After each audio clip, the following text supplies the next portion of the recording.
Chapter 1. The Dance of Velvet and Vows. They met under the vaulted ceilings of the Citadel Hall, where chandeliers hung like captured constellations and every whispered promise was a weapon waiting to strike. Selene Veylor moved like smoke through the crowd, her gown a shade darker than morning.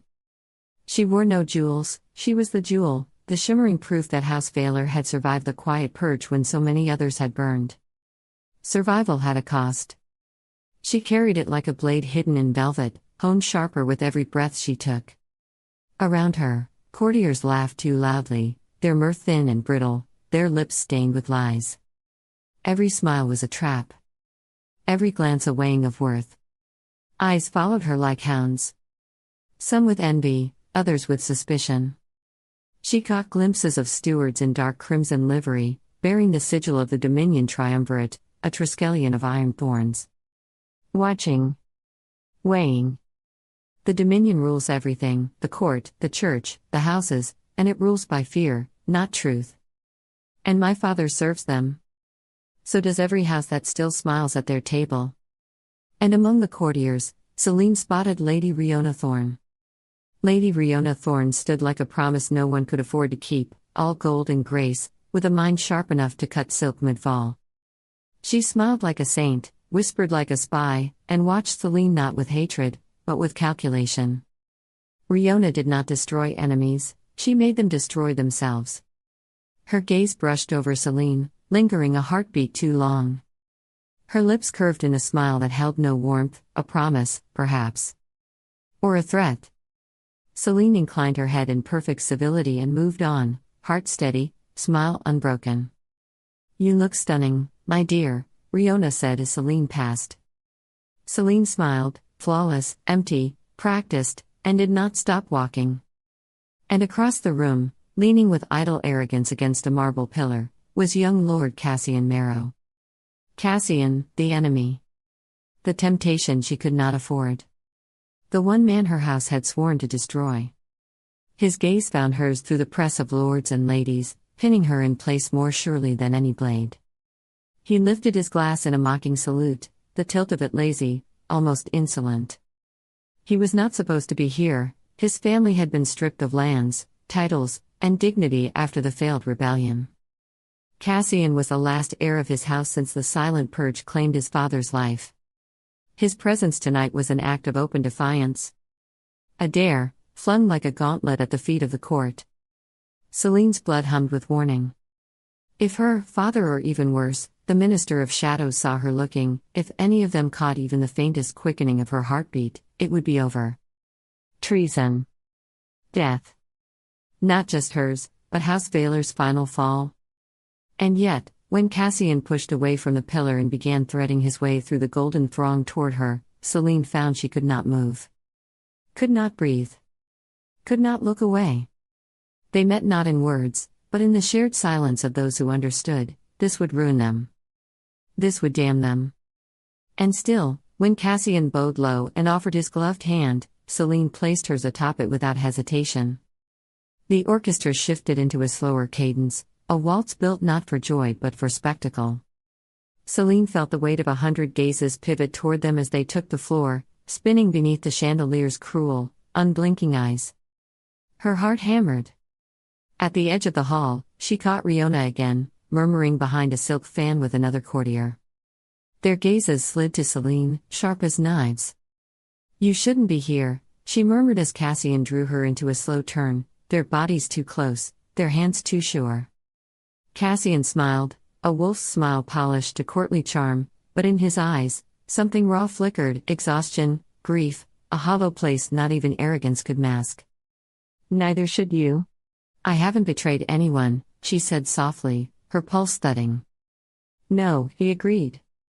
"You're just the one destined to betray yourself." The words cut deeper than they should have. Selene set her jaw, her steps sharp and flawless, keeping time even as her thoughts frayed. Around them, the court whispered. The scent of wine and wax and ambition pressed close. Stewards moved like dark currents at the room's edge. Eyes narrowed. Daggers were drawn, some no longer just in metaphor. "You've caused a scandal just by showing your face. Your presence alone is a crime now." The Lord's triumvirate will demand blood. Let them demand, Cassian said, his voice low, meant for her ears alone. They can have my blood, when they earn it. And mine? She asked, before she could stop herself. For a heartbeat, Cassian's hand tightened fractionally at her waist. His gaze burned into hers with something far more dangerous than defiance, something closer to devotion. Recognition of the same breaking inside her. No, he said. Yours is the one thing I will not give them. The dance ended with a flourish. The court applauded, some too eagerly, some with knives glinting behind their smiles. Selene curtsied, Cassian bowed. For the span of a breath, she thought they might part ways, play their roles, pretend none of it had happened. Then a hand brushed her sleeve, discreet, almost accidental. Cassian slipped a folded scrap of parchment into her palm. Midnight. The Winter Gallery. The handwriting was unmistakable, and the parchment still held the scent of him. Selene barely blinked as she tucked it into the folds of her gown, expression serene. To refuse would be safe. Wise. Loyal. She was Veylor. Daughter of legacy. Servant of power. Not a fool. And yet, as she stepped away into the swirling sea of politics and poison, Selene already knew she would go. The Winter Gallery. The bells of the inner court tolled midnight, each chime heavy as a sealed fate. Selene moved like a shadow through the abandoned halls of the citadel, her steps soundless against the marble.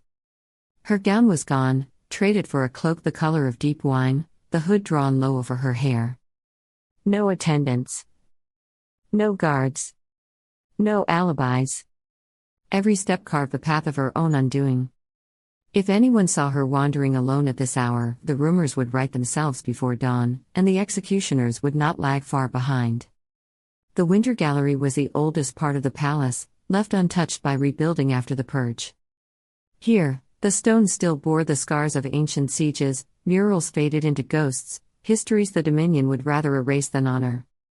A cold draft gusted through the cracked mosaics, carrying the faint scent of ash.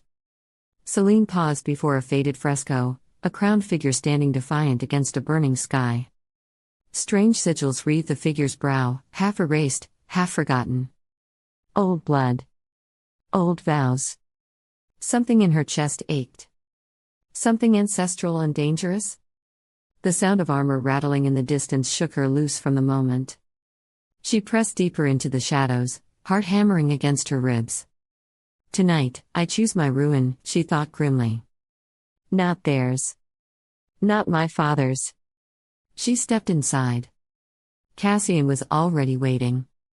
He leaned against the far wall, half swallowed by the gloom. Only the silver embroidery at his collar caught the moonlight.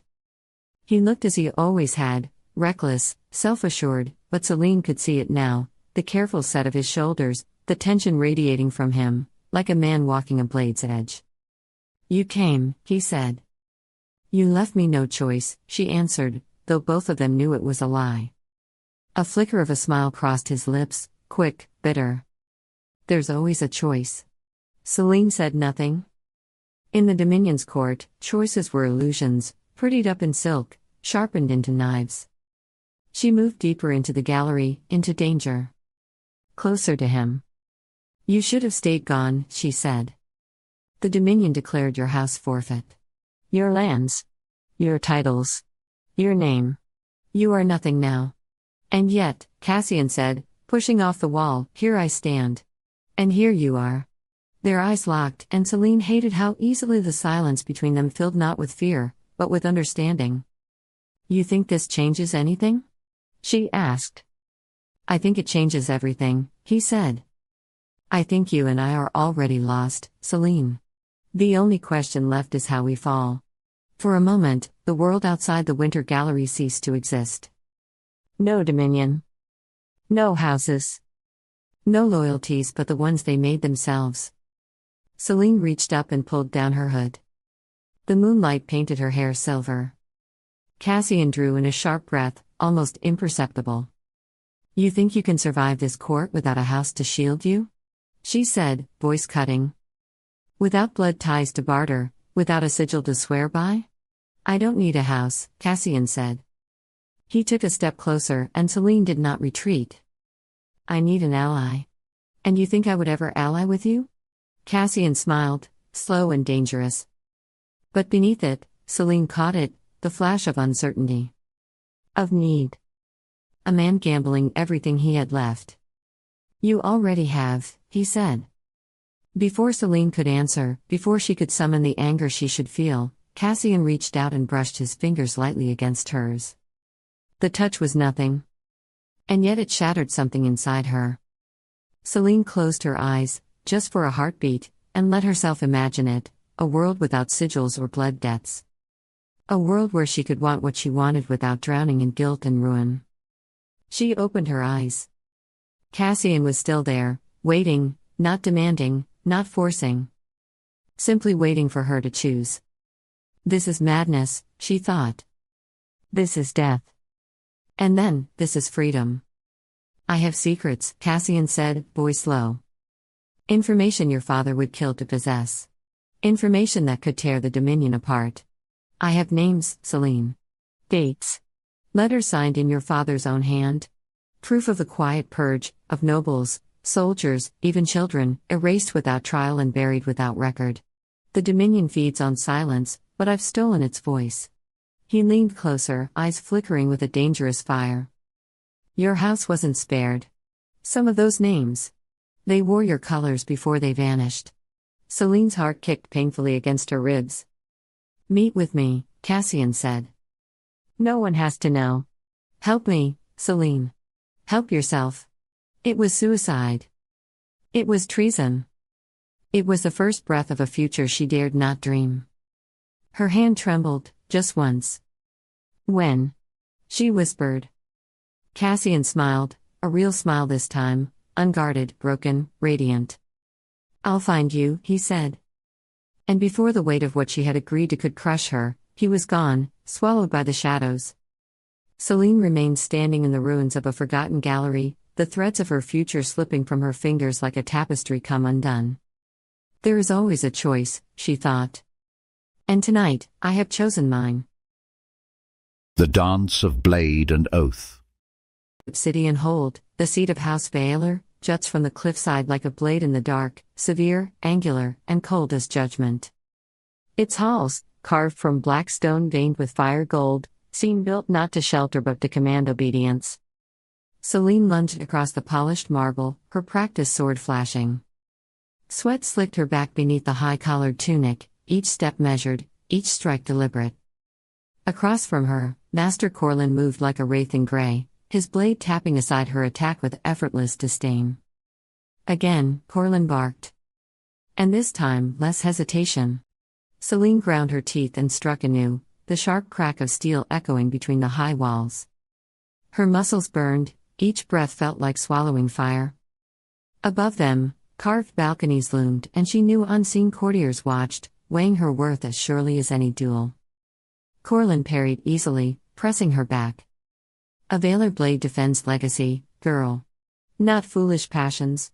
Cassian's mocking bow at the ball flashed behind her eyes. Her grip wavered. Her strike faltered. Corlin caught her off balance, knocking her weapon wide. Sweat stung Selene's eyes. Her lungs ached for air. He stepped close, his voice dropping to a cold whisper. If you let your heart guide your hand, the court will bleed you dry before the first blow lands. Selene wrenched free, cheeks burning with more than exertion. You are the future of House Veylor, Corlin said. You are the blade in velvet. Not some trembling girl led by sentiment. Emotion is a weakness we can't afford, not here. Not now. He circled her again, forcing her to move, to guard, to sweat and strain until every blow came from instinct, not feeling. A blade with a heart, he sneered, is a blade that rusts. Selene drove forward, teeth bared, forcing him back for the first time. Corlin's grin was razor thin. Then it softened, just barely. Good, he said. Now show them what Veylor steel remembers. The hollow spire, once the seat of House Merrow, rises like a broken crown over drowned ruins, elegant in decay, its spires cracked but unbowed. When the quiet purge erased his bloodline, Cassian cast off his name.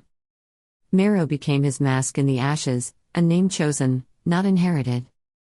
Half a city away, in the blackened skeleton of a once grand estate, Cassian Merrow drove his sword hard against his sparring partners, the force of it jarring up through his bones.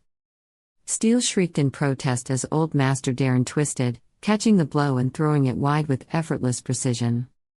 Dust and broken mortar crumbled beneath their boots. "You're thinking again," Darren snapped. His voice was dry gravel. His white hair hung loose over his brow, and his tunic was scorched and threadbare, as if it too had survived the purge. Cassian didn't answer. He paced in a slow circle, boots grinding over shattered flagstone. The winter chill had numbed his fingers, but the burn in his shoulders and thighs was sharp and real. Each breath misted, shallow and fast. "Hard not to think," he muttered finally, "when half the city wants you dead." Darren tilted his head. "And the other half?" Cassian hesitated. A flicker of memory, Selene's hand in his, the weight of the court stairs, the silent promise in her eyes, stabbed through him. "Gone," he said. "Dead already. They just don't know it." Darren grunted. "Now you're learning." He lunged forward without warning. Cassian barely got his blade up in time to block. The clash rang through the courtyard like a bell tolling for ghosts. They fought in tight, brutal exchanges, blades flashing beneath the open sky. The ruins of Merrow Hall loomed around them, shattered arches, blackened windows, ivy curling through broken stone like veins through old bone. Once it had been proud. Now it was ash and memory. "Your house is gone," Darren barked between strikes. "Your father's bones were taken with the trash. Your name, nothing but a whisper in rooms you'll never enter again." Cassian's guard broke. Darren knocked his sword aside, stepped in, and struck him hard across the jaw with the hilt. Cassian staggered, breath ragged, mouth filling with the taste of iron. "And you," Darren said, closing in, "still think fury is enough to keep you standing?" "I don't want their titles." Cassian spat blood, lifted his blade again. "Then what do you want?" He feinted left, twisted his hips, and slashed right, forcing Darren back a pace, then two. He pressed forward, eyes blazing. Darren struck 3 times, each blow a blur. "Dead, dead, and dead. Gods, concentrate. I want them to choke," Cassian hissed. "On every lie they fed us. On the purge. On the silence. On the names they erased. I want the dominion to burn." For a breath, Darren didn't move. Then he smiled, barely a ghost of one. "Good." He raised his sword. But anger without control is just noise. Cassian rushed in, too fast, too wild. His swings were powerful but undisciplined, driven by frustration instead of form. Darren blocked one, ducked the next, then swept his leg under Cassian's. The younger man hit the ground hard, the air blasted from his lungs. "Again," Darren said flatly. Cassian lay still for a moment, staring up at the colorless sky through the broken ceiling beams. His chest rose and fell in ragged rhythm. "Is that your grand plan?" Darren asked after a beat. "To burn fast, to die spectacularly, and what? Hope someone tells your story afterward." Cassian rolled onto one elbow, glaring. "It's better than rotting in silence." Darren studied him. Something colder settled in his eyes, not cruelty, but the weight of survival. "Maybe," he said. "Or maybe it's just another way to lose." He offered no hand to help Cassian up. Only words. "Whatever you're planning, it's not enough to hate them. You have to want something more than revenge. You have to want yourself alive." Cassian didn't answer. He stood slowly, wiping his mouth with the back of his sleeve. Darren gave him one last look, measuring, cautious. "You're not your father." A pause. "That's not a warning. It's a chance."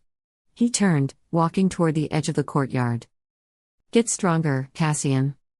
Or don't waste your breath being clever. Breaking things is easy. Building them, that takes blood." Cassian stood alone in the cold, broken estate. His fingers curled around the hilt of his sword.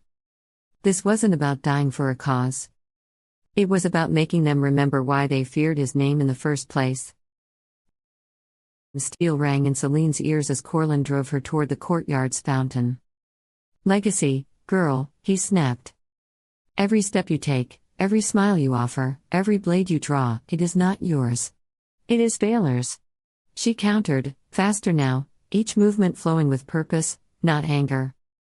Cassian wiped blood from his split lip, raising his blade again under the sagging bones of his family's ruined hall. No banners left to die for, Darren said, circling. Only ghosts whispering in the cracks. Selene locked blades with Corlin, their swords straining between them. And if legacy demands you kneel to monsters? She hissed.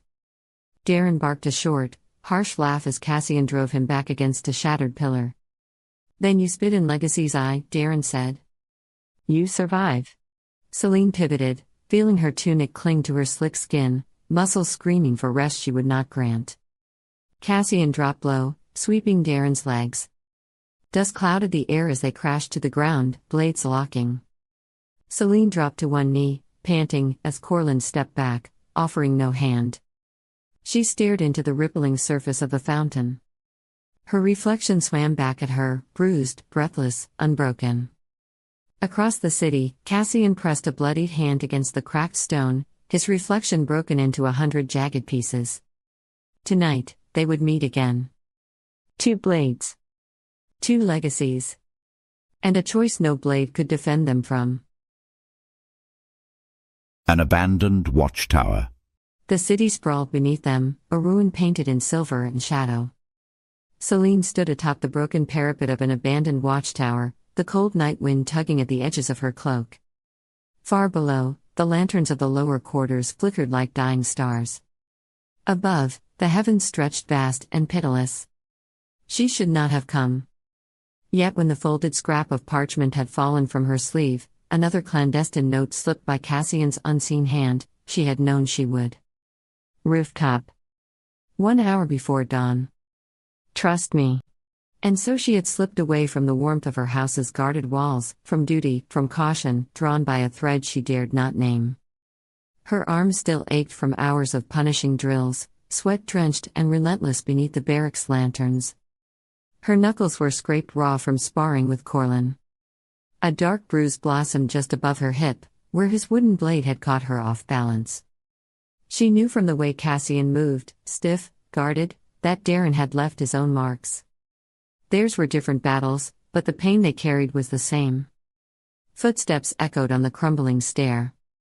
Selene turned as Cassian emerged, his cloak battered by the wind, hair tousled by sleep or haste. He moved stiffly, favoring his left side, but his eyes found hers immediately, steady beneath the shadows. There were no masks between them now.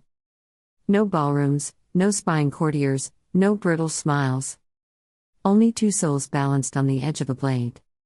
He said nothing at first, merely crossed the final distance and stood beside her, his hand brushing hers briefly as he settled. They both winced at the contact, bruised fingers meeting bruised knuckles, and shared a glance, half pain, half grin. For a long moment, they simply looked out over the broken city, letting silence settle like a third companion. It looks different from up here, Selene said at last, her voice low. Smaller. Cassian gave a rough laugh and rotated his shoulder with a wince. Everything does when you're standing above it.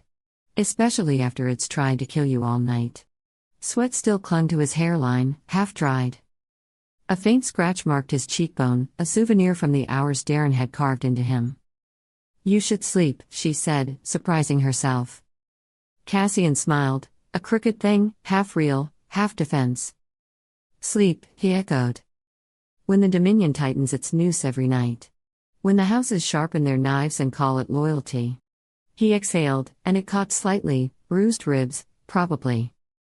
No. I'd rather remember this, he added, voice softer now. The city before it forgets itself completely. Selene followed his gaze to the horizon, where the first threadbare light of dawn bled into the ash-colored sky. She shifted, feeling the pull in her shoulder where she'd overextended during a parry. It won't forget, she said. Not if we make them remember. The words tasted like iron and resolve. Cassian looked at her then, truly looked, as if memorizing the angles of her face, the tight braid falling loose across her collarbone, the faint sheen of sweat on her brow, the defiance stitched into every inch of her. "You're not like them," he said. Selene's heart thudded painfully against her ribs. "You don't know me," she whispered. "I know enough." The wind stirred the silence between them, heavy with all the things they could not say. Selene turned back to the city, willing her hands to stay steady at her sides. Her fingers still trembled faintly from the strain of gripping a blade too long. Cassian stepped closer, so close she could feel the heat of him against the chill. He smelled of sweat, of steel, of something quiet and warm beneath all the war. "When this ends," he said, "if we survive it." He trailed off. Selene dared to look at him, dared to let herself see the thing burning there in his storm-gray eyes. Hope. Fear. Want. She reached out, a reckless, trembling gesture, and brushed her fingers against the back of his hand. They both flinched at the contact, scraped skin against scraped skin. Cassian caught her hand in his, calloused fingers closing carefully around hers. Neither moved for a breathless eternity. Then, slowly, he lifted her hand to his lips and pressed a kiss to her knuckles, a touch so light it might have been a promise, or an apology, or a memory in the making. Selene's breath caught. The world narrowed to the space between them, the heat of his mouth against her bruised skin, the thunder of her own heart. "If we fall," Cassian said against her hand, "I want to remember how this felt." Selene closed her eyes, willing herself to carve this moment into her bones. She stepped closer, until their foreheads brushed, until they breathed the same battered air. For a heartbeat. For a lifetime. There was only them, no houses, no banners, no bloody oaths. Only Selene and Cassian, two bodies sore with training, two blades crossing in the dark. When she pulled away, it was slow, reluctant, the ache in her muscles echoing the ache in her chest. "We can't afford this," she said, voice breaking. Cassian's smile was a ghost. "No. But that doesn't mean we don't deserve it." Selene swallowed the tightness rising in her throat. "We deserve a lot of things," she said. "But we'll take what we can." Cassian squeezed her hand once, just enough to sting. "Go," he said hoarsely. "Before the sun finds us." Selene turned away, forcing her feet to move, forcing herself to leave behind the fragile, dangerous thing they had kindled atop the tower. The city was waking below, cruel, hungry, blind. Selene squared her shoulders against the rising dawn. She would meet it with steel. She would meet it with fire. And deep beneath the armor she wore like skin, she would carry the memory of a hand in hers, a kiss against bruised knuckles, and the knowledge that even in a world built to break them, they had chosen each other. Velvet and Ash. The bells of the sanctuary of the divine flame tolled high and hollow across the bruised morning sky. Inside, the great hall shimmered with heat and incense, thick as drowning cloth. Hundreds of candles burned atop gilded altars, their smoke rising like prayers the gods had long since stopped hearing. The noble houses filled the pews in somber procession, silks rustling, armor polished to mirror brightness, faces carved into masks of pious devotion. At the center, in robes of molten gold, stood High Priest Veridin, hands lifted in ritual benediction. He was no soldier. No noble. Yet the weight of his voice could tip courts into obedience or ruin. Veridin held no sword, but the Order of Flame, his inquisitors cloaked in crimson and fire steel, made sure his sermons cut just as deep. "Blessed be the crown," Veridin intoned. "Blessed be the order that keeps the fires of unity alight." Murmured responses rippled through the hall, dutiful as breath. Selene knelt beside her father in the Veylor pew, head bowed, her face a study in serene obedience. Sweat trickled down her spine beneath the high collar of her formal dress. She kept her hands folded tightly, her eyes downcast. Only once did she lift them, a fleeting glance across the marble aisle. There, half shrouded in shadow, stood Cassian Merrow. Once, his house had commanded provinces and tribute. Now he stood among lesser cousins and faded banners, his presence a quiet defiance. Their eyes met, just for a breath. He looked away first. Selene bent her head lower, her pulse a frantic drumbeat under her skin. High Priest Veridin stepped onto the central dais, flanked by Dominion banners. His sermon echoed through the vaulted chamber, warm and venomous. "We are one body," he proclaimed. "One blood. One flame." In the pews, House Karin, sworn lapdogs of the triumvirate, sat resplendent in blood-red velvet. Lord Karin inclined his head with exquisite false humility. Lord Veylor returned the gesture with a measured nod, the barest courtesy required. Near the front, Lady Avern of House Malin, whose fortune rose and fell with every dominion whim, smiled thinly, her jeweled fingers twitching like a spider sensing prey. The air beneath the stained glass dome was thick with 1,000 silent calculations. Marriage offers masked as blessings. Threats wrapped in pleasantries. Deals whispered into embroidered sleeves. The city burned beyond these walls, but here, in the sanctuary, the game endured. The noble youth from House Terran stepped forward, cloak trailing behind him like spilled ink. He dropped to one knee before the altar, head bowed low, hands clasped in trembling devotion.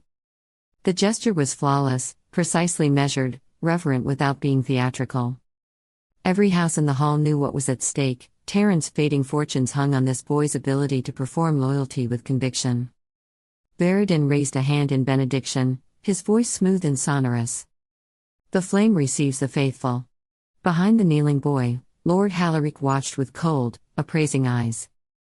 Draped in black, gaunt as a crow, he tilted his head ever so slightly toward the Dominion magistrate seated beside him.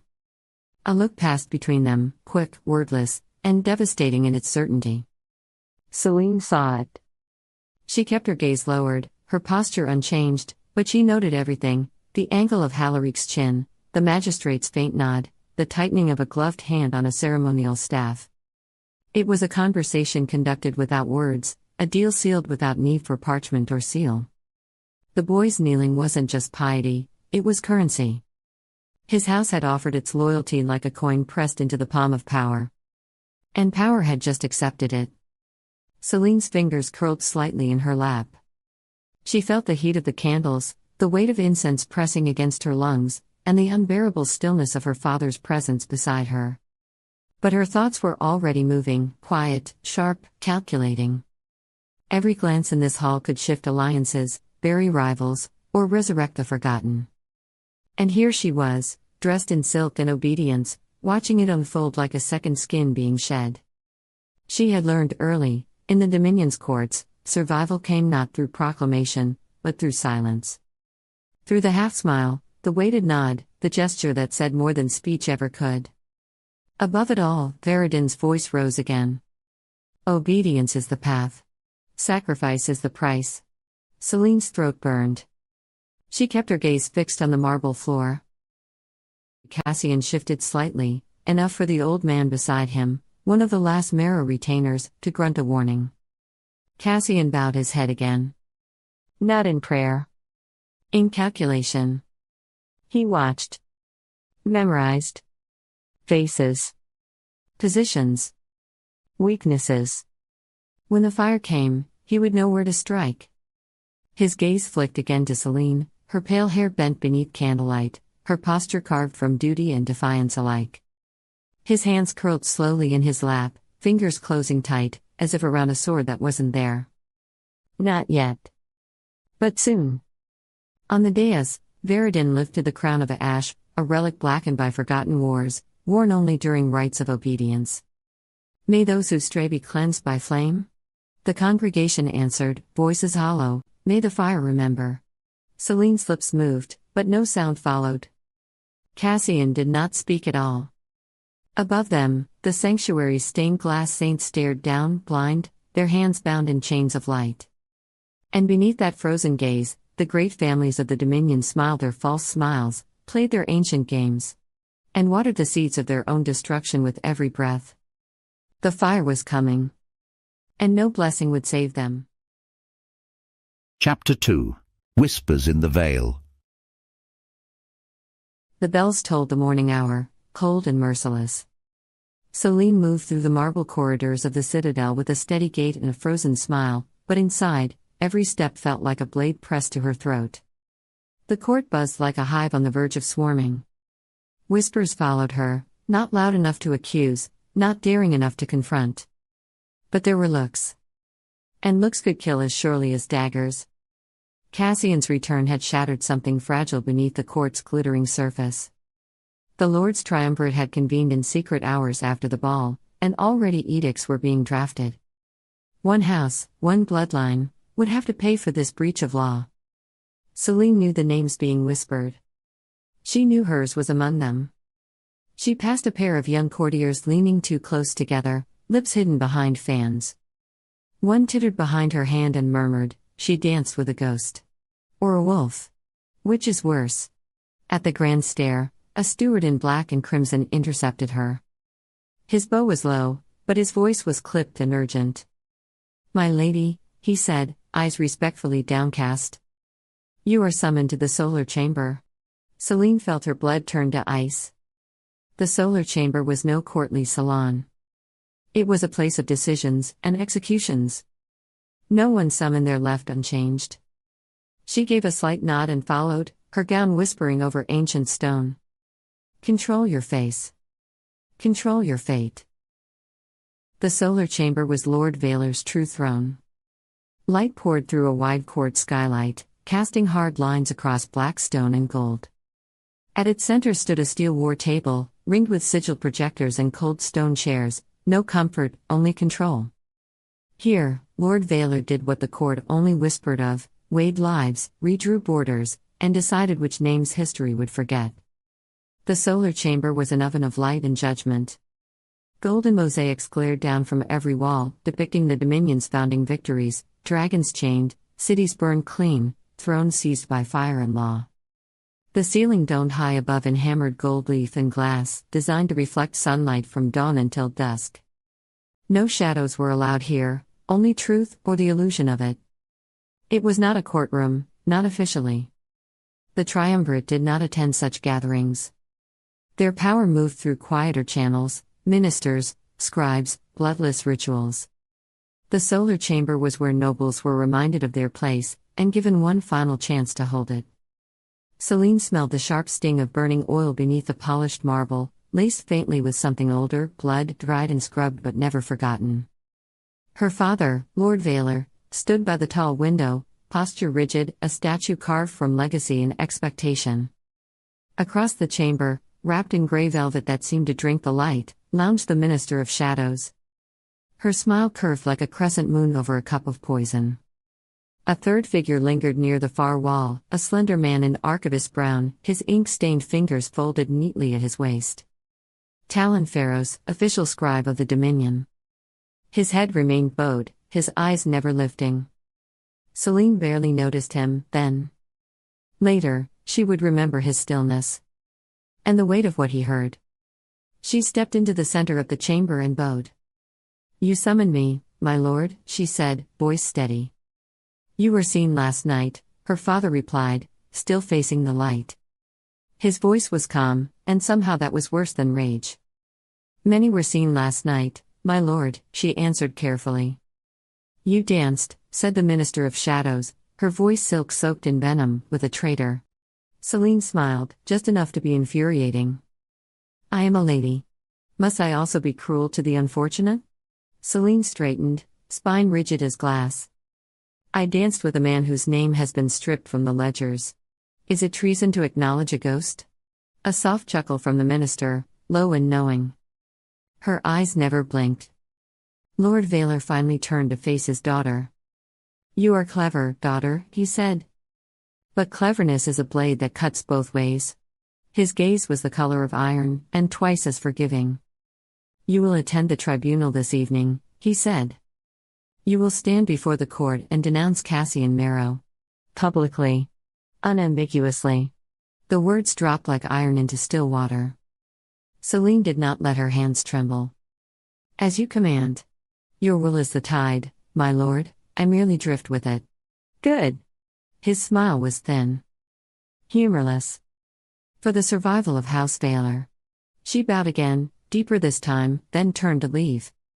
Behind her, the Minister of Shadows whispered, soft enough that Talon Pharos barely needed to raise his quill, "There are no secrets in this palace, my dear. Only debts. Waiting to be collected." Selene walked from the solar chamber with her back straight, her silence absolute. But inside, her resolve cracked like scorched glass. The door closed behind her, and Selene exhaled slowly. A steward brushed past carrying sealed letters, one bearing the black wax of the triumvirate.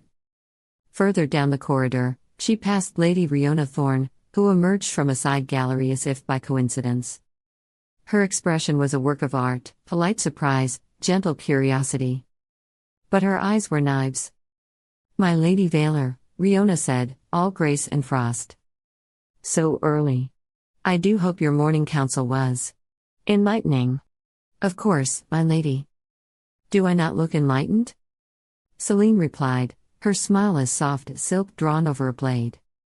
"Truth is rarely convenient," she added, voice quiet but steady. "Nor are ghosts," Riona said, her own smile cooling. "And yet they always find ways to linger." Their eyes held for a moment longer than court politeness allowed. Selene moved on without answering. She could feel Riona's gaze like the press of a dagger between her shoulder blades. She returned to her chambers with her smile still intact, barely. Only when the heavy oak doors closed behind her did she allow herself a single, shuddering breath. She tore the pins from her hair and let the cascade fall free. Her fingers trembled. A tribunal. A denunciation. A line she could not uncross. On her writing desk, a package waited. An innocuous leather-bound book, treatises on court etiquette, the sort clerks sent endlessly to remind young nobles of their place. She had not requested it. She opened the cover. Something slipped free. A note, written in Cassian's hand: "The Dominion's chains are gilded, not broken. Meet me. Midnight. Western Spire Archives. You are not alone." Her pulse pounded in her ears. Selene folded the note into her sleeve. Every rational thought screamed at her to burn it. To forget. To live. But rationality had died the moment she placed her hand in his at the ball. The Spire Archives.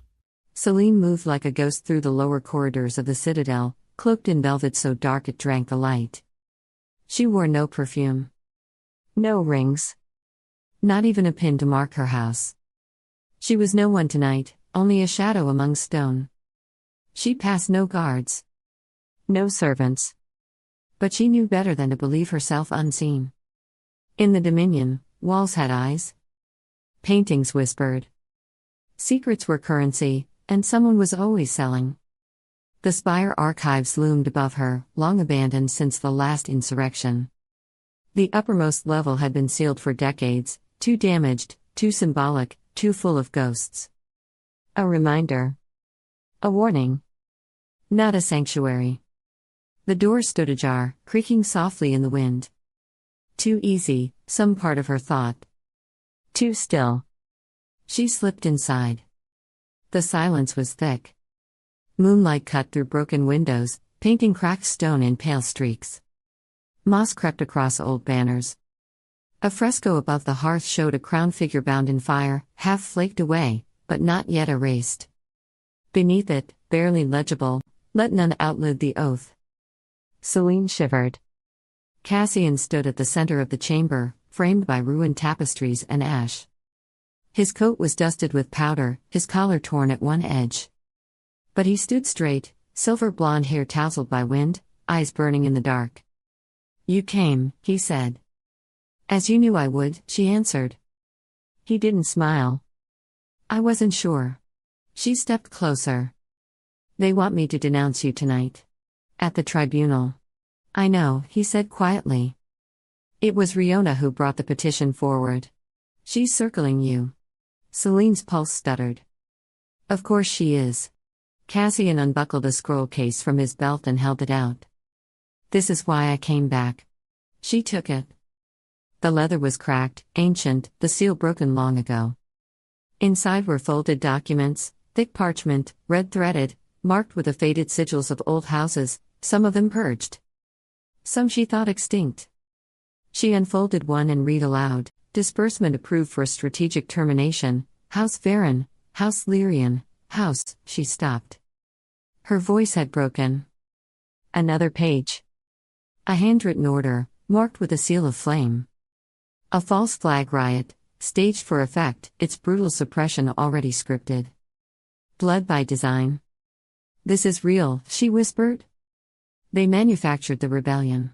Justified the purge. Seized power. Rewrote history. Cassian didn't speak at first. He looked at her, steady as stone, the fire in him banked but burning. Not everyone looks away. Not forever. I don't need a crowd. I need a crack.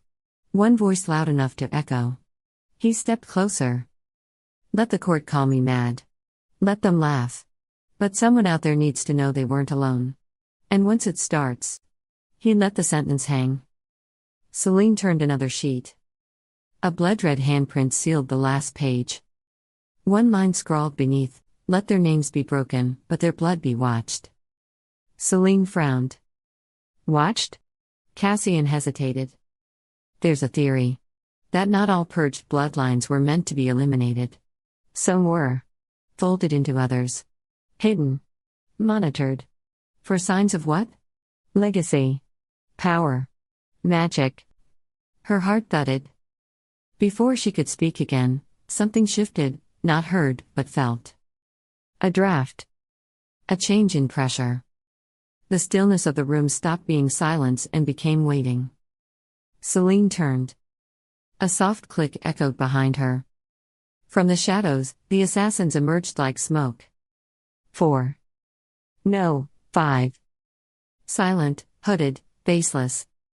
No house colors. No heraldry. But on the hilt of one blade gleamed a sigil she knew too well, a coiled serpent swallowing flame. Her breath caught. The warden's mark. Dominion authority in its purest form, the kind that never left witnesses. Ambush, she hissed. Cassian had already drawn his blade. They moved together. No elegance. No ceremony. Only blood. The first assassin lunged for Cassian, twin daggers, fast and low. Cassian blocked one, parried the second, and drove his elbow into the attacker's throat. The man stumbled, just for a breath, before Cassian's sword slid beneath his ribs and up through his heart. Selene spun as another came for her. Her dagger dropped into her hand. Steel met steel. She ducked the arc of a blade, slammed her knee into the assassin's gut, and drove her knife into his throat. Blood sprayed across her sleeve. A third came from the side, too fast to see, almost too fast to block. She turned just in time, catching the strike, reversing her grip. Pain flared across her ribs. She gritted her teeth, twisted, and drove her blade deep. The man dropped. The fourth loomed, massive, armored, wielding a blackened sword etched in embered script. Sigilled. Ancient. Forbidden. He raised it. Selene lunged, too late. Cassian thrust his blade through the assassin's heart. Stone cracked. The sigilled blade spun across the floor, screeching to a stop beneath the fresco. Selene dove. The moment her fingers closed around the hilt, her skin screamed. Heat. Magic. Pain. The weapon rejected her. She didn't let go. A hiss behind her. The last assassin, tall, gaunt, veiled, moved like smoke, twin blades flickering. Her movements were too fast, too smooth. Beautiful and deadly. Selene surged forward. Steel clashed. Sparks flew. She blocked high, ducked low, swept the woman's leg. The assassin pivoted mid-fall, slashed up, and Selene met the strike with her burning blade. Flame licked the edge of the sigil steel. Selene reversed her grip and drove the weapon home. The assassin jerked. Stilled. Fell. Silence followed, heavy and absolute. Smoke curled from the hearth. The banners hung in tatters. 5 bodies lay across the archive floor. Cassian leaned against the wall, one shoulder torn open, blood seeping down his side. His sword dangled in his grip. He was pale. Breathing hard. Alive. Selene stood in the center of the carnage, the sigil blade still in her hand. Her palm was blistered, skin blackened where it touched the hilt. The pain grounded her. kept her from shaking. She looked at Cassian. He raised his head, eyes blazing through exhaustion. "You see?" he said hoarsely. "There are no safe sides anymore." Selene wiped the blade on a tattered Dominion banner. The cloth crumbled beneath the blood. "No," she said softly. "Only choices." Their eyes met. In his, she saw not a noble, not a rebel, just a man who had already chosen ruin, and was waiting for her to do the same. Selene stepped forward. She kissed him. It wasn't soft. It wasn't sweet. It was war. Their mouths met in fury, in defiance. A vow without words. A pact sealed in blood. When they broke apart, Cassian leaned his forehead against hers, breath trembling. "This will ruin us," he said. "I know," Selene whispered. And she kissed him again.